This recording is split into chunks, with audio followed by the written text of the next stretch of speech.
मेरा सीधा सीधा आरोप है, यदि आप 32 लागू करना चाहते हैं, पूरी पार्टी भारतीय जनता पार्टी आपके साथ खड़ी है, लेकिन इसको दिल्ली के पाले में न भेजकर आप कैबिनेट में लाकर संकल्प के माध्यम से यहाँ पारित कराइए, कोई परेशानी नहीं है। पार्टी स्पष्ट कह रही है कि हम समर्थन भी करते हैं, हम सदन में भाग भी लेंगे। अब मेरी मामी को मूछें होंगी तो मैं मामा कहूँगा, अब ये कल आने दीजिए, कल देखा जाएगा। आज भारतीय जनता पार्टी के विधायक दल की बैठक पार्टी के प्रदेश कार्यालय में संपन्न हुई, जिसमें विशेष रूप से पार्टी के विधायक दल के नेता श्रीमान बाबूलाल मरांडी जी, हमारे प्रदेश अध्यक्ष श्रीमान दीपक प्रकाश जी, जो राज्यसभा के सांसद भी हैं, और हमारे प्रदेश महामंत्री संगठन श्रीमान कर्मवीर जी मौजूद थे। उनके साथ लगभग सारे विधायक मौजूद थे। एक बीमार हैं, हम सबको पता है, और एक विधायक रांची के श्रीमान सीपी सिंह जी की सूचना है कि वो बाहर हैं। बाद बाकी सारे विधायक यहाँ मौजूद थे। जैसा कि एक माहौल बनाया जा रहा है पिछले कई माह से झारखंड में, विशेष रूप से दो विषयों को लेकर, एक 1932 का खतियान और दूसरा ओबीसी आरक्षण। कल का जो सत्र है, जो विधानसभा से कागजात आए हैं, इन्हीं दो विषयों का जिक्र है। भारतीय जनता पार्टी का मानना है कि हम कभी भी 1932 के खतियान के विरोधी नहीं रहे, और आपको याद कराना चाहता हूं कि जब झारखंड के प्रथम मुख्यमंत्री के रूप में श्रीमान बाबूलाल मरांडी जी ने शपथ लिया था, तो सबसे पहले 1932 का जो खतियान था और ओबीसी आरक्षण था, बाबूलाल जी लेकर आए थे। हश्र हम सब जानते हैं कि किस प्रकार कोर्ट ने मामले को समाप्त कर दिया। सारे विधायकों ने एक स्वर में बैठक में इस बात पर प्रसन्नता व्यक्त की है कि सरकार को हम शुभकामनाएं देते हैं कि सरकार 1932 का खतियान लागू करे, ओबीसी को जो आरक्षण देने का निर्णय इन्होंने लिया वो लागू करे। लेकिन पार्टी का मानना है कि इनकी मनसा पवित्र नहीं है। अगर इनकी मनसा पवित्र होती तो 6 महीने पहले जब मुख्यमंत्री जी ने सदन में कहा कि ये लागू नहीं हो सकता, कभी कोर्ट इसको तोड़ देगा, तो राज्य की जनता ये जानना चाहती है कि आपने इसमें ऐसा क्या परिवर्तन कर दिया कि अब कोर्ट इसको तोड़ेगा नहीं। तो इसका अर्थ है कि सीधा सीधा आप राज्य की जनता को बेवकूफ़ समझते हैं और जनता को बेवकूफ़ बनाना चाहते हैं। मैं आपको लेके चलना चाहता हूं रघुवर सरकार के उस निर्णय की ओर, जिसमें पिछले रघुवर सरकार ने जो स्थानीय नीति परिभाषित की थी 1985 को लेकर, उन्होंने तो कोई विधानसभा में नहीं लाया। उन्होंने तो कोई अनुसूची 9 के लिए अनुशंसा करके दिल्ली में भेजने का काम नहीं किया।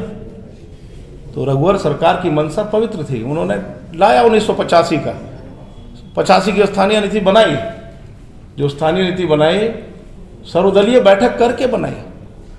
लेकिन इनको ऐसी कौन सी हड़बड़ी है, इन्होंने कोई सर्वदलीय बैठक नहीं बुलाई। हाँ, इनको एक बात की हड़बड़ी जरूर है कि जब जब भी ईडी का प्रेम पत्र आता है, जब जब भी ईडी का नोटिस आता है, चिट्ठी आती है, तो ये आनंद फानंद में भावनात्मक मुद्दे के रूप में 1932 की बात करते हैं। मैं फिर कह रहा हूं कि भारतीय जनता पार्टी राज्य की भावना के साथ है। राज्य की जनता है, झारखंड की जनता है, उसके प्रति हमारे मन में दर्द है। यह राज्य भारतीय जनता पार्टी ने बनाया, राज्य स्वर्गीय अटल बिहारी वाजपेयी जी ने बनाया, राज्य आडवाणी जी ने बनाया। तो इस राज्य की जनता की चिंता करने की जवाबदेही सबसे ज़्यादा हमारे ही कंधों पर है, भारतीय जनता पार्टी के कंधों पर है। इसलिए पार्टी का साफ साफ कहना है कि राज्य की जनता के भावना से खेलने का प्रयास सरकार को नहीं करनी चाहिए। यहाँ इस बिल में बहुत सारी खामियां हैं। अच्छा होता कि बिल की जो खामियां हैं उसको दूर करने के साथ साथ अगर बिल आता तो इसका पार्टी और स्वागत करती। अब जिन शब्दों का प्रयोग उसमें किया गया, संविधान में अनुसूचित जाति, अनुसूचित जनजाति कहने का प्रावधान है, आपने सीधे सीधे आदिवासी कह के संबोधित किया बिल में, ये कहीं से भी उचित नहीं है। इसके अलावा जो शेड्यूल कास्ट हैं, अनुसूचित जाति के लोग हैं, उनको आपने विलोपित कर दिया कि साहब से आप मानते ही नहीं कि वो झारखंड के नागरिक हैं। तो बहुत सारी बातें हैं कहने को। जहां तक ओबीसी आरक्षण का सवाल है, तो सुप्रीम कोर्ट में तो आपने हलफनामा दिया था कि आगे जो भी चुनाव होगा उसमें ओबीसी के आरक्षण का पालन किया जाए, ओबीसी को आरक्षण देने के बाद हम चुनाव कराएंगे। हमने तो मांग किया था कि पंचायत चुनाव के पहले हमने मांग किया था कि पंचायत चुनाव में भी ओबीसी को आरक्षण मिले। हम तो चाहते हैं कि ओबीसी को आरक्षण मिले, उसका अधिकार मिले, लेकिन आपने पंचायत चुनाव ऐसे ही करा दिया। और सुप्रीम कोर्ट में हलफनामा देने के बाद भी आप सीधे सीधे अभी जो नगर निगम का चुनाव है आपने इसकी तैयारी शुरू कर दी है, और इसमें भी आप ओबीसी को आरक्षण देने का काम नहीं कर रहे हैं। तो मेरा मानना है कि सिर्फ और सिर्फ सेंटिमेंटल विषय उभारना, झारखंड की जनता के साथ कोरा राजनीति करना, ईडी का जो शिकंजा है उससे बचने के लिए जनता का ध्यान भटकाना, भ्रष्टाचार में जो आकंठ डूबी सरकार है, जिस तरह से खेल हो रहा है झारखंड में खान खनिजों को लूटने का, उन सबसे ध्यान भटकाने के लिए इस प्रकार का सेंटिमेंटल बात सरकार के द्वारा बार बार किया जा रहा है। मैं फिर से कहता हूं कि भारतीय जनता पार्टी 1932 का समर्थन करती है। हम कभी भी इसका विरोध नहीं कर रहे हैं। हम ओबीसी के आरक्षण का समर्थन करते हैं, लेकिन उनकी जो मंशा है वो पवित्र नहीं है, ये मेरा साफ साफ कहना। आपके तरफ से कोई सवाल हो? एक सवाल मेरा ले लीजिए। आपको लगता है कि झारखंड में आप क्या मानते हैं कि कहीं विरोध है जनता के बीच में 1932 को लेकर? क्या आप मानते हैं सब लोग समर्थन कर रहे हैं? नहीं, मेरा मानना है कि देखिए, पार्टी का मानना है कि पार्टी कभी भी, उन्हें फिर से कह रहा हूं कि 1932 का हम कभी भी विरोधी नहीं रहे। और हम तो कह रहे हैं कि आज सारे विधायकों ने एक स्वर में कहा कि उनकी मंशा ठीक नहीं है। हम तो समर्थन कर रहे हैं, लेकिन उनकी मंशा ठीक नहीं है। दोनों बातें आप ठीक है। मेरा एक सिंपल सवाल है, क्या कल बीजेपी सदन अटेंड करेगी? निश्चित रूप से हम वोटिंग करेगी। निश्चित रूप से हम सदन में भाग लेंगे, अपनी बात रखेंगे। माननीय विधानसभा अध्यक्ष जी से मुख्य सचेतक होने के नाते मैं स्वयं मिलकर आग्रह करूंगा कि हमें भी बोलने का अवसर दे, हमारे दल को भी बोलने का अवसर दे, ताकि हमारे दल के भी 2 प्रतिनिधि सदन में अपनी बात रख सकें। वोटिंग करेंगे। मैं तो कह रहा हूं कि मैं सदन में, पूरी पार्टी सदन में भाग लेगी, और बहुत कुछ डिपेंड करता है कि माननीय प्रदेश अध्यक्ष जी किस प्रकार का व्यवहार कर रहे हैं।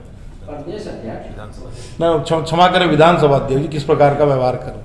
तो ये तो वही फिर मंशा हो गई कि हम जाएंगे भी, अपनी बात दोनों बात कर रहे हैं। नहीं, हम तो कह रहे हैं कि हम तो, आप स्पष्ट कह रहे हैं, पार्टी स्पष्ट कह रही है कि हम समर्थन भी करते हैं, हम सदन में भाग भी लेंगे। अब मेरी मामी को मूछे होंगी तो मैं मामा कहूंगा। अब ये कल आने दीजिए, कल देखा जाएगा। अच्छा, तो जेएमएम का एक सवाल है, 9वीं अनुसूची में शामिल करने के लिए क्या बीजेपी केंद्र सरकार पर ये उसकी जरूरत ही नहीं है, उसकी पांडे जी, उसकी जरूरत ही नहीं है। ये सिर्फ और सिर्फ घाल मेल करना चाहते हैं। 9वीं रघुवर दास जी ने कौन सी 9वीं सूची में शामिल कराया 1985 का, जब स्थानीय नीति लाया? इसलिए ये पूरी सीधा एक संकल्प ही तो जारी करना है सरकार को, कैबिनेट में लाए, संकल्प जारी करे और जारी करके या लागू कर दे। किसने मना किया? तो सिर्फ और सिर्फ यहाँ से टालना चाहते हैं। मेरा सीधा सीधा आरोप है, यदि आप 32 लागू करना चाहते हैं, पूरी पार्टी, भारतीय जनता पार्टी आपके साथ खड़ी है, लेकिन इसको दिल्ली के पाले में न भेजकर आप कैबिनेट में लाकर संकल्प के माध्यम से यहाँ पारित कराइए, कोई परेशानी नहीं है। रघुवर दास जी ने जब 1985 की स्थानीय नीति लाई, 1 लाख से ज्यादा लोगों को नौकरी दिया कि नहीं दिया? इसलिए ये सीधा सीधा बहुत ही विनम्र आग्रह माननीय मुख्यमंत्री जी से आपके माध्यम से कि इसे दिल्ली के पाले में और अनुसूची 9 के मामले में न भेजकर सीधा सीधा आप संकल्प के माध्यम से करिए, हम आपके साथ खड़े हैं। विवेकानंद विद्या मंदिर स्कूल एक CBSE affiliated English medium coed school है। हम शिक्षा के साथ संस्कार देते हैं। thefollowup.in Like, share and subscribe. www.thefollowup.in